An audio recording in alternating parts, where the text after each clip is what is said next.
Hi, welcome to another edition of Pioneer Valley Life. We're here in the studios of Easthampton's eMedia. I'm your host, James Sullivan. My guest today is Homar Gomez. Welcome. Thank you. Thank you for having me here. Sure. Homar currently is the president of the Easthampton City Council. You represent precinct number 2 in Easthampton. And you have also recently announced your candidacy for which will become the open seat for the 2nd Hampshire District in November. That's correct. And so you've announced your candidacy for that. So there is definitely a political side to the life of Homar Gomez. But I'd like to talk a little bit today about, the growth of the Latino population in the Pioneer Valley. You are a Latino. You were born in Puerto Rico.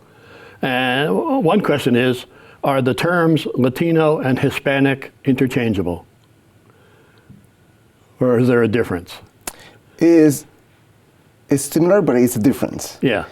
Why is it difference? Because Latino just means the people who speak Spanish in Latin America. Yeah. So that didn't include people from Spain. Right. Hispanic include people from Spain. Yeah. Because if you're Hispanic, you speak Spanish. Yeah. And you are from Latin America or places that speak Spanish like Spain.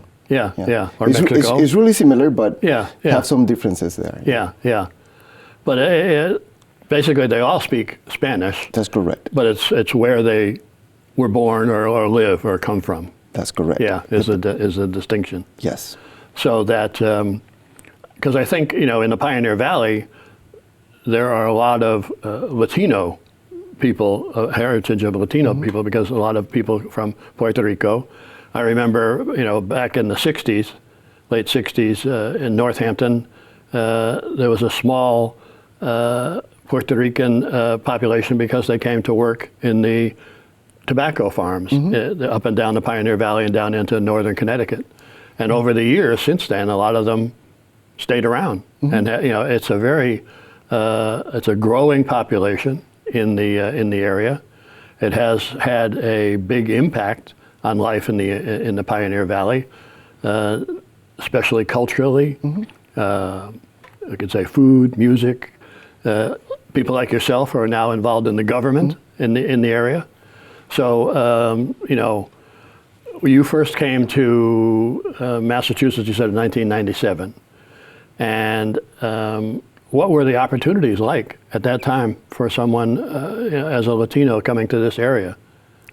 So first I want to start saying thank you for having me here, and you're correct.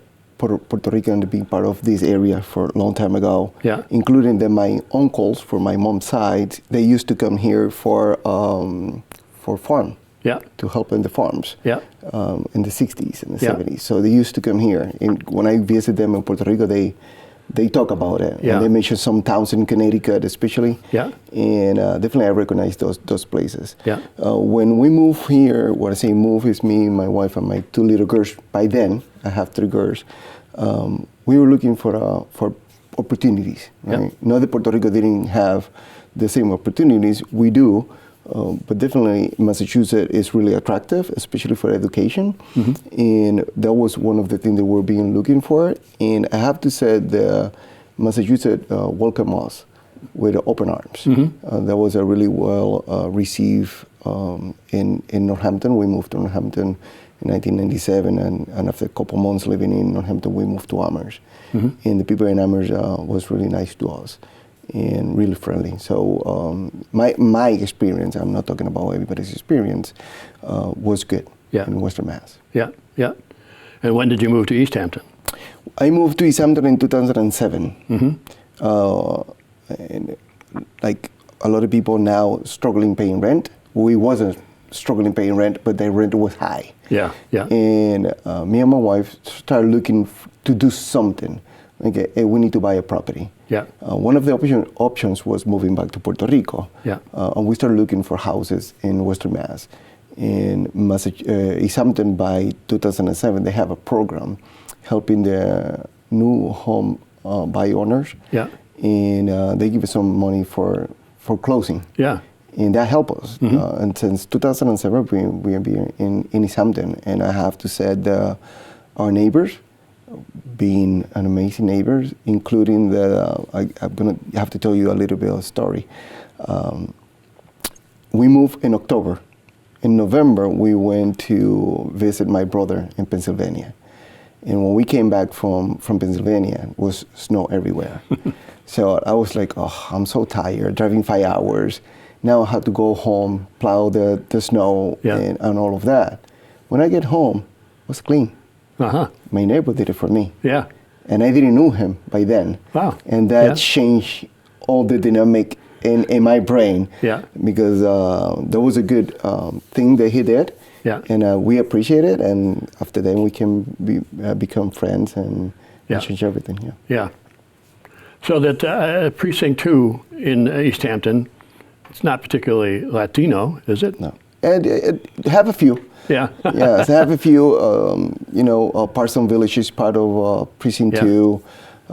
Eastworks, Keystone, the whole area here, Union Street, part of Park Street, Main Street, Pleasant Street is Precinct 2. And the answer is we have a few Latinos, but the reality of Easthampton is 92% is white. Yeah.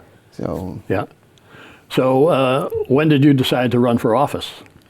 That's a really great question. I'm going to tell you in Puerto Rico, we have a few sports. Yeah. And I don't want to sound crazy with sports, but in Puerto Rico, we say the political stuff are sports too, because we love watching baseball, boxing, volleyball, basketball, and sport and political stuff. Yeah. If you watch the local television in Puerto Rico, it's always something related to political thing. So I was at Nonoto Park when I find out that the counselor for Precinct 2, she decided not to run for the position. And I make a joke at that day. I said, oh, you know what? I'm going to pull papers to run for Precinct 2. Yeah. I was joking. But I was joking, but it's those jokes that I'm joking, but let me think about it. We went home, and my wife said, I think you should do it. And I said, I don't know. And she said, yeah, you should do it. I think you're going to be a really good representative for the community, and I will help you getting signatures, and let's do it. Yeah.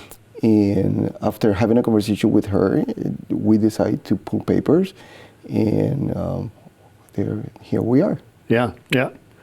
But over the years, I think you were also very involved in sports, real sport, yes. Softball and stuff, and here in Easthampton. Yes, I was the assistant coach for junior varsity.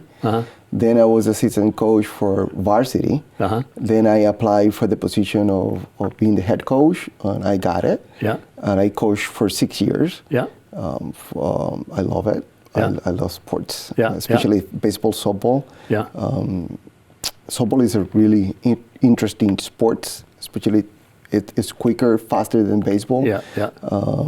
And watching females athletes playing sports is always it's a great thing to watch, to coach, and I'm amazed. And that was a privilege for me to coach Hampton High. Yeah. Well, just recently, I know there's a big article in the Boston Globe today about how the attention being paid to women's sports, mostly because of basketball. And Ionescu, I forget her first name, who was in the three-point contest with Steph Curry, and then Caitlin Clark in Iowa. I've watched some of her games, and she is absolutely amazing. I can't believe it, But this article talked about how, women's sports is becoming much more acceptable today, and are getting, the new Professional Women's Hockey League.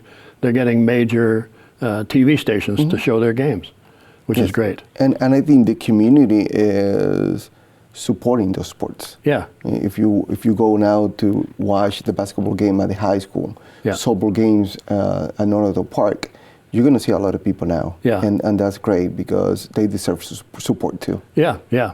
No, I think Easthampton's lucky in that they have the facilities of Nonotuck Park. Yeah, beautiful facility. Great facilities there. Not only for Little League, baseball, softball, soccer, everything is there right in that one park. It's great. And pickleball. Oh, that's right. That's It's funny. I ride my bike by there, and you can always hear the distinctive sound of a pickleball court. And it is popular.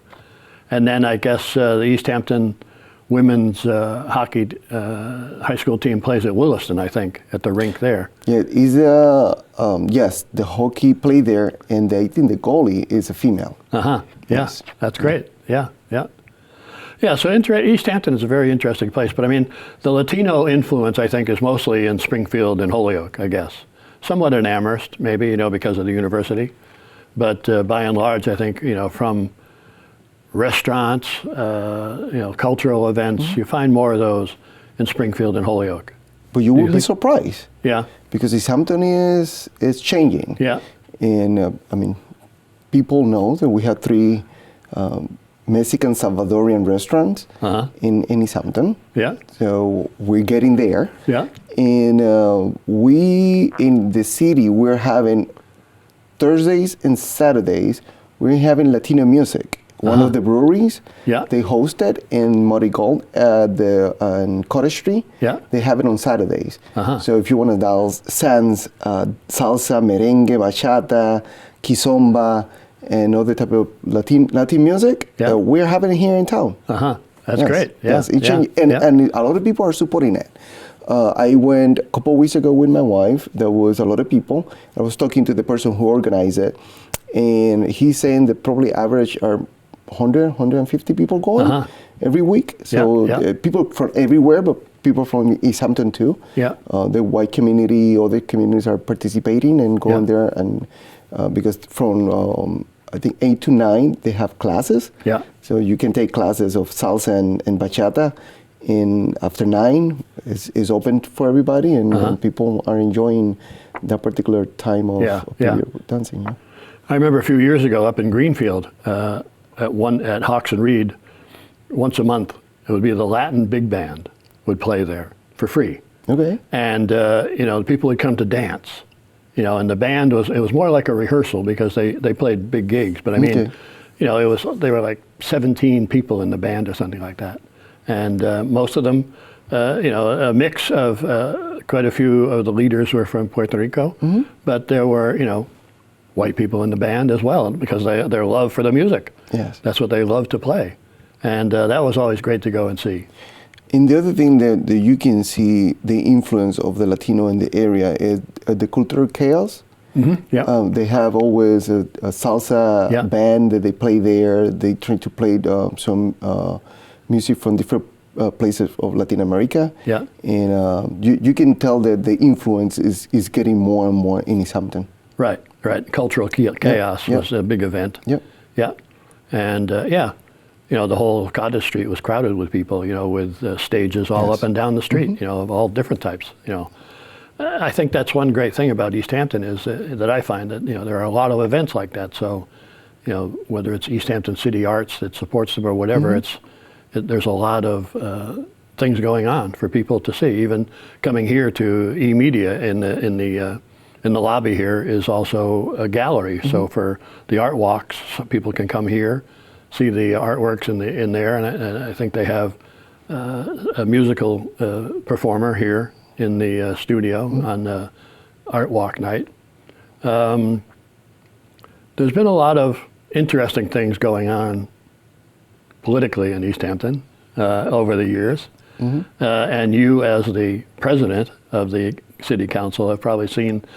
This is your 4th term, or is that what? This is my 4th. 4th term, yeah. So you've seen a lot here in the town, in the city of Northampton, yeah. And there are lots of things going on, but it's a vibrant place. Years ago, Easthampton was just a factory town. For people who lived in Northampton or went to UMass or everything, it was like Easthampton was. Well, that was like, way over there. Why go there? But now, this Easthampton is a big draw for a lot of people in the Pioneer Valley. I agree. Yeah. And I think long time ago, a lot of people from Western Mass, especially from Northampton, use Easthampton just go through the place and go to the highway or Holyoke or other places. Yeah. Now Easthampton is a place to go. Now people are stopping here. Yeah. You can see in Cottage Street. Yeah. How many times people come to our meetings complaining about parking. Right? That we don't have enough parking. and it's because everybody want to come to Cottage Street. Yeah. And I say Cottage, right? Union is part of it. Main Street, if you go in the Main Street, or Thursday or Friday or any day in the afternoon, it's always packed. Same with Union Street. You go in the morning, it's always packed because it's more addressed to breakfast type of thing. Like we had Shelburne, all the places that they sell coffee, bread, and sort of more in the morning. When I say cottages, because it's more like night events. So if you go over there, it's always a lot of people. Right. You know, we have great businesses too. Nini's, Kisara, Amy's, Seven's, you name it, right? Yeah. It's a place to stop with friends, with family. Yeah. Family friendly, pet friendly. It's a great to be. Beautiful place. Yeah. Doesn't matter where you sit or go. You can see the mountain. You can see water. You can see friends. You can. People are friendly. Good food. It's a great place to stop and have something to eat, or at least talk to friends. Yes. Yeah. No, I moved down here from Shelburne Falls, and so one of the biggest adjustments is the amount of traffic down here. You know, on Route 10 from Northampton to Easthampton. I'm constantly amazed at the amount of traffic up and over Mount Tom on 141. Yeah. It's like it's a constant flow of traffic, you know, coming and going, you know, and like you say, a lot of them stop. You know, it's become a destination. Northampton was a destination for many years, and that's kind of switched, so it's moved over here somewhat. And these buildings here, from the Eastworks to Keystone to Mill 180, and all the artists that have studios here, and all the businesses that have be here. And the fact that we have in this building, the Department of Motor Vehicles decided to be here, that's pretty important. Correct. And when Eastworks first started, when Stanley, I guess it was Stanley Home Products, I remember years ago, was in this building, a lot of others, and then all of a sudden somebody bought it and built lofts up on the top floor, and slowly drifted down to the first floor, and all these things. So now it's a very vibrant thing. We ran into each other in the Keystone building, a couple Saturdays ago, watching the Yo-Yo Man demonstrate. That was great. Yeah, that was a great day. Winterfest. So that was well attended. There were tons of people there walking up and down the aisles. Lots of vendors, lots of events. That was a great thing. And I think that's one of the most important things that we have now. Is the community is supporting events. Yeah. And welcoming new businesses, supporting the new businesses. Yeah. Like Local Burger. Yeah. Just opened. They moved 2 weeks ago. Yeah. And being really busy. People are supporting that. Yeah. Same the Winterfest. They did a great job. People was here. Yeah. People with little kids, events, you name it. Even they do the plunge at the pond. Yeah. For the first time. And I hear there was maybe 60 people doing it. Wow, really? Yes. Yeah. That's great. Yeah. No, so, from, going back a little bit to the Latino influence in general in the Pioneer Valley, not just in Easthampton, but politically, so I think the mayor of Holyoke is of Latino heritage, correct? Yes. And other people are rising up in the political structure, and the fact that you're going to be running for a seat in the 2nd Hampshire District makes up the towns Hadley, South Hadley, Easthampton, and parts of Granby. Precinct 2 of Granby. Yeah, but it's an oddly shaped district when I look at it. It's like, I can see Hadley and South Hadley being connected in parts of Granby, but little do people, everybody would say, well, Easthampton, what does that have to do with it? But if you go down to the river, and you just cross the river, well, that's South Hadley. That's correct. It's only separated by a couple hundred feet of the river, but it is separated. But I mean, and I think the confusion is because it's easier to access Holyoke through roads, and that people get confused. But when you look at the map, it makes sense. That is Easthampton, Hadley, South Hadley, and Granby. Right, and I think that's the perception that some people have why. Easthampton or Holyoke or part of Holyoke. Right. Because again, when you're driving and the connection through roads look easier and closer. Yeah. The Holyoke will be closer to Easthampton than the other communities. Right. Yeah. But I mean, and Springfield has lots of. They have a big Latin festival there every year. And that makes sense. It's a bigger city. They can draw bigger crowds. They have more money to support things, etc. But you can see that, you know, they recognize the fact that there are a lot of Latinos because they can present a festival like that and make it, you know, they can do it because there is a large population that will go there and go to the events, go to the restaurants. People come from out of town to go to the events. They'll stay in the hotels. They'll do all sorts of things. So the Latino influence on the Pioneer Valley is becoming more and more every year. It's really grown. It probably wasn't that big of an influence when you came here in '97, but you know, here we are, you know, 27 years later. You know, the influence on life in the Pioneer Valley is incrementally grown tremendously. And and I'm glad that you're saying it because it's good for our kids. Yeah. Right. Seeing that we're still celebrating our culture. Yeah. That we're still eating the stuff that we eat in the place that we're born. Right. Like in Puerto Rico, South America. Right. We keep doing the same, and the Latinos shouldn't be afraid to speak the language, to eat what they eat, and celebrate their culture. Yeah. Right. Because for years. Depends where you came from, Latin America, you have to be careful, especially speaking the language, because some people feel offended or people think that we're talking about them. So it's good to see leaders around us and be an inspiration for the little ones to say, hey, we can lead too. Yeah. Right? Yeah. We can do a good job too. Yeah. We've been doing it for years. But for the first time, you can see I'm not going to say it's a wave, but you can see a group of people, Latinos, running for positions because it's time to do it. Yeah, right? yeah. And it's just time to do it. It's something that we can prove that we can do it. We can do it well. And that's why I'm putting my name to be a state rep. Right? I'm running for state rep because. Hey, I'm here. Yeah. I'm part of the community. Right. Yes, I'm Latino. Yeah. Yes, I do have an accent, but I'm from here. Right. Yeah, right. From you live here. here. Yes, I live here. Yeah, this is where you live. My 3 girls are from here. Yeah. My grandson is from here. I pay the same taxes that you pay. I go to the same places that you go. Right. So we are from here, and the only thing that we want to do is just represent our community. Yeah. But at the same time, representing you. Yes. At the same time, yeah, right? Yeah. It's not that we want to represent only the Latino community. Right. No. Right. It's a Latino representing a community, and we want to be an inspiration for the other Latinos that yes, you can lead too. Yeah. So your daughters were all educated in the Easthampton school system? That's correct. All 3. And my grandson is going there now. Right. That's great. He is in 3rd grade. Uh-huh. And he's going to Easthampton Public School. Yeah. And he loves it. Yeah.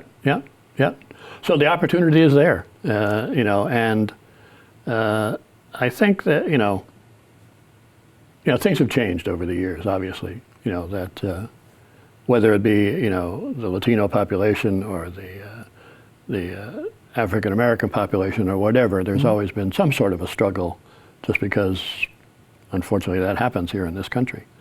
But things are changing, and, you know, and the fact that you've chosen to become involved, especially in the political system, is really, you know, a testament to you and to, you know, the people of your heritage and this, you know, that it can happen here. And I have to say that one again, I want to say that we can lead, but that doesn't mean that we're not going to be struggling in our way to do it, right? Yeah. It's still people out there that they don't want us to be the leaders. Uh-huh. It's still people out there. Yes. Yeah. Right? Yeah. We had to fight against that. Yeah. We had to fight against racism. Yeah. Sometimes people feel so comfortable to make racist comments. I know. And we're humans. It can affect us. Yeah. You know? And we go home and we will bring that frustration to our home. And now at least my wife who's going to hear it. Yeah. And eventually it's going to affect her because, you know, it's experience that I haven't. But yes, it's a lot of people. I don't want to say a lot of people, but it's some people out there. Yeah. They still see us like we are the outsiders and we're not supposed to be leading or having positions of leadership in the region. Yeah. No, you should be elected based on your views and what you're going to do to benefit the second district. Correct. Which is certainly not 100% Latino, but you're there to represent all of them. 100%. It's everybody. Yeah. Including for the people who didn't vote for me. Yeah. Right? Yeah. When I run for council, and people said, "Hey, you're running for precinct 2, so I don't need to talk to you." I say, "You should be talking to me," because at the end of the day, when we make decisions at the council, we make decisions for the whole city. Right. Right. Of course, I'm going to push stuff for precinct 2.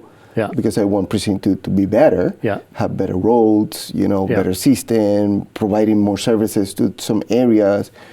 But at the end of the day, when I take a vote, I'm voting for the whole city. Yes, yeah. Right? So even if you're not precinct 2, you should know all the councilors. Right. Because we can make a really impact to your life. Yeah, yeah. Yeah, because you've got at-large councilors who technically might represent the entire city, but I mean, people who represent each precinct are not only voting, their vote is not just for that precinct. They want to do what's best for the entire city of Northampton, and to work with the mayor and work with planning boards and this, that, whatever, all that goes into school boards, everything, and you've also been on several of the committees on the council as well, so you've probably seen things going on from a lot of different perspectives. Yes, I've served in every single committee except one. I serve at police safety, rules, finance,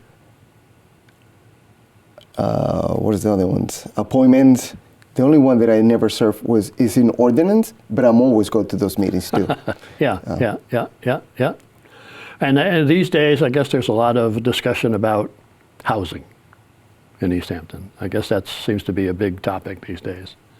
I guess there was a meeting last night that had a lot to do with that. I haven't seen the transcript or any other thing of it or watched it yet, but it must be, I'm sure it can be difficult at times to be in that position of, making decisions for the town, and it's not always going to be popular with everybody, and you become, in a sense, I don't want to say the word target, but I mean, it's, people are going to focus on you because it's your vote that's going to defend, whatever happens is really, up to, the way the government is structured in this city. That's the way it works. Yes, and I'm going to tell you something really quick about what happened last night. Last night was a topic about a property in Easthampton that we want to do a survey to see how the condition of the whole properties are. Yeah. And there was comments about that they don't want to see people in that particular section. Yeah. Because it's going to be affordable housing. Yeah. If it happens, right? What we did last night was not approving anything to make that to create apartments or units there yet. Yeah. Right? What we're doing is a survey to see what we have there. Yeah. Most people there are saying that, by the way, it starts saying, "I'm not racist." Yeah. And they make a comment. I make again, "I'm not racist." I make another comment, and I'm not racist again. Yeah. Because it's a stigma out there. The low-income housing or affordable housing is for the Latino or the Black community. And that's not quite true. No. Right? Affordable housing is for everybody. It's for me. Yes. I need it. Yes, everybody need it. Yeah. Right? We have people that we need affordable housing. Yeah. And I think that is what we should be working on it to try to change that stigma. Yeah. Two stigma. The first one is not the only Latinos or BIPOC community is going to be living in housing. Yeah.